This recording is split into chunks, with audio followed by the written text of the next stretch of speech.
નમસ્તે વિદ્યાર્થી મિત્રો। આજે આપણે ગણિત ગમ્મતમાં 7મું પ્રકરણ ભણવાનું છે। પ્રકરણનું નામ છે તમે પેટર્ન ભાત જોઈ શકો છો। એમાં હું તમને જાદુઈ ષષ્ટકોણ વિશે થોડી સમજ આપીશ।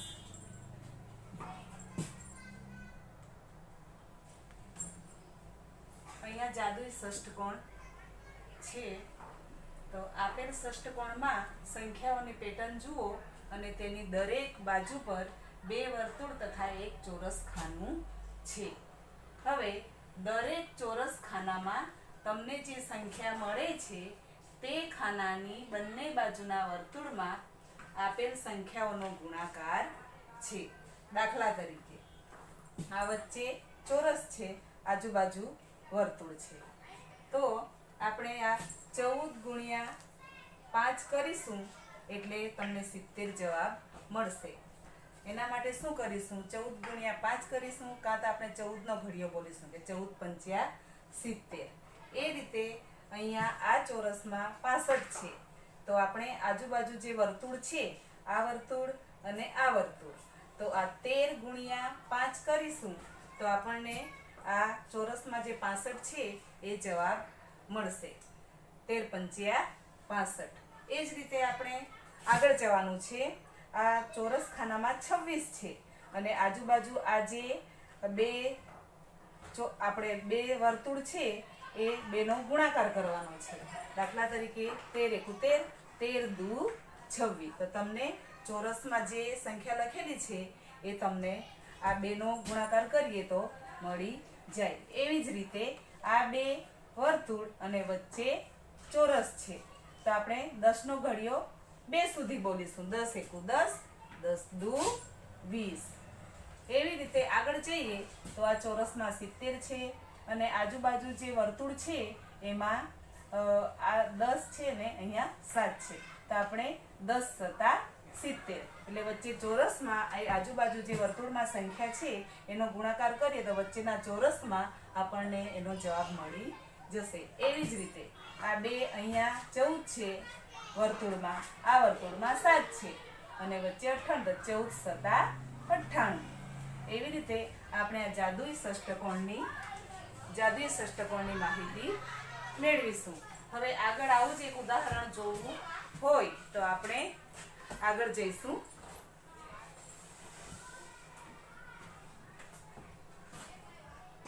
અહીંયા નીચે આપેલ ષષ્ટકોણને પૂર્ણ કરવા માટે ઉપર મુજબના નિયમનો ઉપયોગ કરીશું। જે રીતે તમને આગળ મેં એક ષષ્ટકોણની માહિતી આપી એ રીતે આપણે આ ષષ્ટકોણમાં આપણે માહિતી લખવાની છે।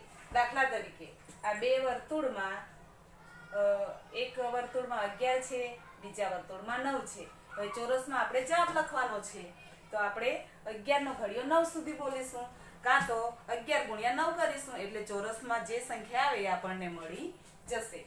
દાખલા તરીકે 11 નવા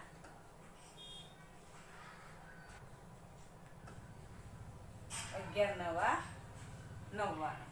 એવી જ રીતે અહીંયા આમાં 11 છે, આ વર્તુળમાં 6 છે, તો આપણે 11 ગુણ્યા 6 કરીશું એટલે ચોરસમાં આપણને કઈ સંખ્યા લખવાની એ મળી જશે। 11 6 66। હવે આ વર્તુળમાં 6 છે, આ વર્તુળમાં 17 છે, એ વચ્ચેની સંખ્યા શોધવા માટે આપણે 17 ગુણ્યા 6 કરીશું, કાં તો 17 નો ઘડિયો 6 સુધી બોલવાનો, તો 17 છંગ 100, 17 છંગ 102। એ જ રીતે આગળ જઈશું તો 17, આ વર્તુળમાં 17 છે, આ વર્તુળમાં 7 છે, તો 17 ગુણ્યા 7, કાં તો 17 નો ઘડિયો 7 સુધી બોલીશું એટલે 17 સતા 119। હવે જુઓ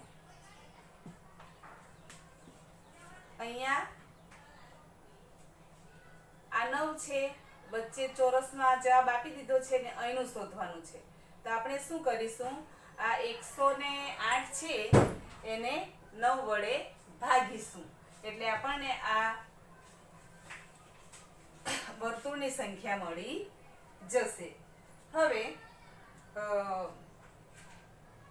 108 ભાગ્યા 9 તો 9 એકુ 9 10 માંથી 9 જાય એટલે 1 વધે ઉપરથી ઉતારે 8 એટલે 9 દુ 18 એટલે 12 નવા 108 એટલે અહીંયા આવશે 12।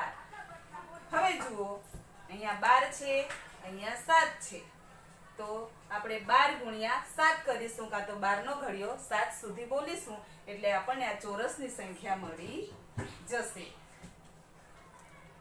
12 × 7 = 84। આ રીતે આપણે આ જાદુઈ ષષ્ટકોણ પૂર્ણ કર્યો।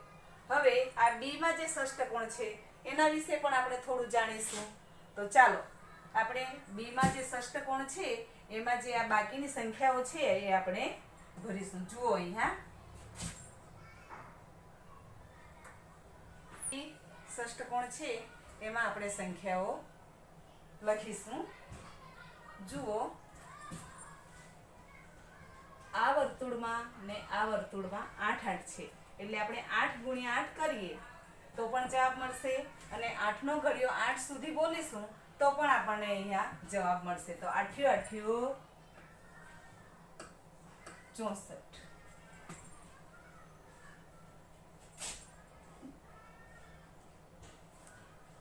માં 64 સંખ્યા આપી દીધી છે આપણે વર્તુળની સંખ્યા શોધવાની છે તો શું કરીશું તો 64 ભાગ્યા 4 કરીશું એટલે 4 એકુ 4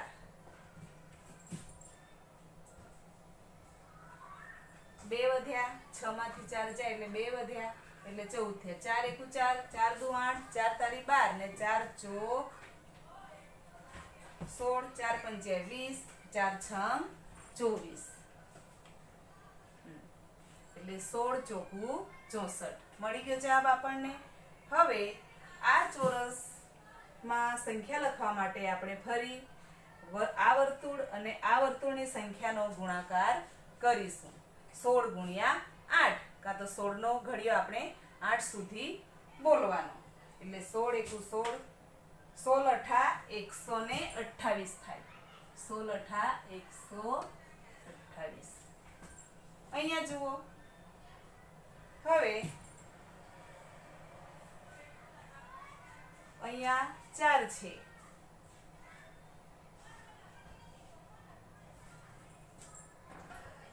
તેર 13 છંગ 78। અહીંયા જવાબ આપી દીધો છે તો આપણે આજુબાજુની સંખ્યા શોધવાની છે તો 13 છંગ 78। હવે જુઓ કે આ વચ્ચે ચોરસ છે તો આજુબાજુના વર્તુળમાં કઈ કઈ સંખ્યા છે એ જોવાની છે આપણે ને ત્યાર પછી દાખલા તરીકે અહીંયા 6 છે ને અહીંયા 4 છે તો 6 ગુણ્યા 4 કરીશું કાં તો 6 નો ઘડિયો 4 સુધી બોલીશું 6 એકુ 6 6 દુ 12 6 તારી 18 ને 6 ચોક 24। આ રીતે આપણે ષષ્ટકોણ જાદુઈ ષષ્ટકોણમાં સંખ્યા લખીશું। હવે તમને કેલેન્ડરનો જાદુ એના વિશે થોડી માહિતી આપીશ। જુઓ મિત્રો આ કેલેન્ડર છે જુઓ આ કેલેન્ડર છે બરાબર તો એમાં આપણે 9 સંખ્યા લેવાની છે। કેટલી સંખ્યા લેવાની છે 9 એના વિશે તમને એક ઉદાહરણ આપીશ। કેલેન્ડરનો જાદુ આપણી ચોપડીમાં પાન નંબર 107 પર એક ઉદાહરણ આપેલું છે એ જોવાનું છે આપણે બધાએ। ચાલો આપણે કેલેન્ડર પર 3 ગુણ્યા 3 એટલે 9 તારીખોનું માપનું એક ચોરસ ખાનું બનાવીએ અને કેટલાક જાદુ જોઈએ। અહીંયા જુઓ આ 1 2 3 4 5 6 7 8 ને 9 એટલે 9 તારીખોનો એક ચોરસ બનાવ્યો છે। 3 ગુણ્યા 3 એટલે કે 9 તારીખોનો એક ચોરસ ખાનું બનાવ્યું છે। એમાં આમાં જુઓ સૌથી નાની સંખ્યા કઈ છે સૌથી નાની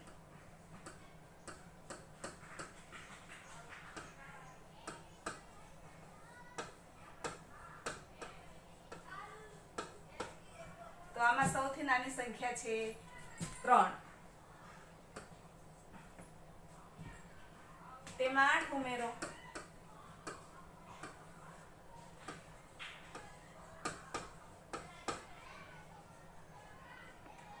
એટલે +8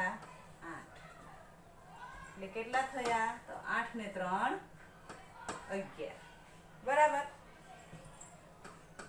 તેને 9 વડે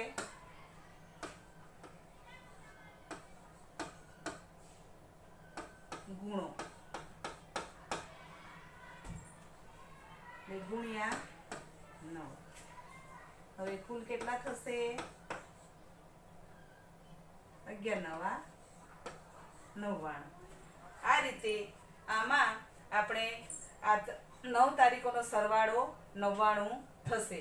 હું આ ખાનાની તમામ સંખ્યાનો સરવાળો ખૂબ જ ઝડપથી કરી શકું છું, પરંતુ તેમાં થોડો સમય લાગશે નહીં. એનો સરવાળો 99 છે. તો કેવી રીતે? તો અહીં ખાનાના મધ્યમાં આવેલ સંખ્યા લો, એટલે દાખલા તરીકે આ 11 મધ્યમાં છે, બરાબર, અને તેને 9 વડે ગુણી કાઢો. તમે જોઈ શકો છો કે તેનાથી પણ વધુ ઝડપથી આપણને જવાબ મળે છે. આ રીતે આપણે કરીએ એના કરતાં આ 11 છે, બરાબર. કુલ સંખ્યાઓ આપણે 9 લીધી છે, એટલે 11 ને 9 વડે ગુણી કાઢો તો 11 9 99. એટલે આપણને આ રીત કરતાં ખૂબ જ ઝડપથી જવાબ મળી જશે. તો તમારે બાળકો તમારા પરિવાર સાથે પણ આ કેલેન્ડરનો જાદુ ઘરે તમારા મમ્મી પપ્પાને શીખવાડવાનું છે. અહીંયા જુઓ, આવી રીતે તમારે કેલેન્ડરમાં આમ ચોરસ દોરવાનો 3 ગુણ્યા 3 સંખ્યાનો, એટલે કુલ 9 સંખ્યા છે. એમાં પછી આ રીતે અહીંયા સૌથી નાની સંખ્યા કઈ છે? તો 7. પછી એમાં +8 ઉમેરવાના, પછી એને 9 વડે ગુણી કાઢશો તો જવાબ મળી જશે. ને એમ ના કરવું હોય તો 15 9 135. મેં 9 કેમ લીધું? તો આ 1 2 3 4 5 6 7 8 ને 9 સંખ્યા છે, અને મધ્યમાં 15 છે. આપણે સીધો જવાબ શોધવો હોય, આ રીતે ના ગણવું હોય ને સીધો જવાબ શોધવો હોય ઝડપથી, તો આ વચ્ચેની જે સંખ્યા છે મધ્યમાં, એને 9 વડે ગુણી કાઢવાનું. અહીંયા 15 છે, એટલે આપણે 15 9 135. એટલે આ 9 સંખ્યાનો સરવાળો આપણને ઝડપથી મળી જશે. આ છે જાદુ, કેલેન્ડરનો જાદુ. બાળકો, તમારે ઘરે જઈને પણ આ રીતે કેલેન્ડરનો જાદુ તમારા ભાઈ બહેનને, તમારા મમ્મી પપ્પાને બતાવવાનો છે.